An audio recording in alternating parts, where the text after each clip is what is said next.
நாட்டு மக்களை முட்டாளாக்க மோடி முயற்சிப்பதாக ராகுல் குற்றம் சாட்டியுள்ளார்.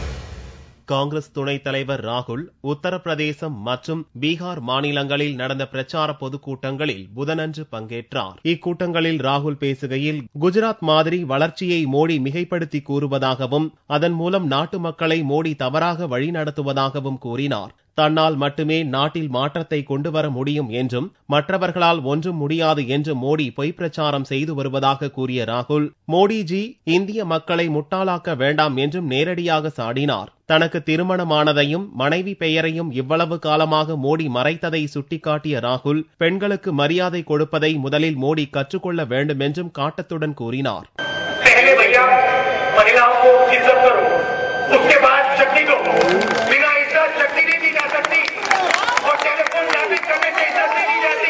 பாரதிய ஜனதா மதவாத கொள்கையை கோட்சேவின் கொள்கையோடு ஒப்பிட்ட ராகுல், காந்தியின் கொள்கைக்கும் கோட்சேயின் கொள்கைக்கும் இடையில் நடக்கும் போராட்டம்தான் இந்த லோக்சபா தேர்தல் என்றும் கூறினார். 2009ஆம் ஆண்டு தேர்தலைப் போலவே 2014 தேர்தலிலும் பாரதிய ஜனதா தோல்வியடைய போவதாகவும் ராகுல் கூறினார்.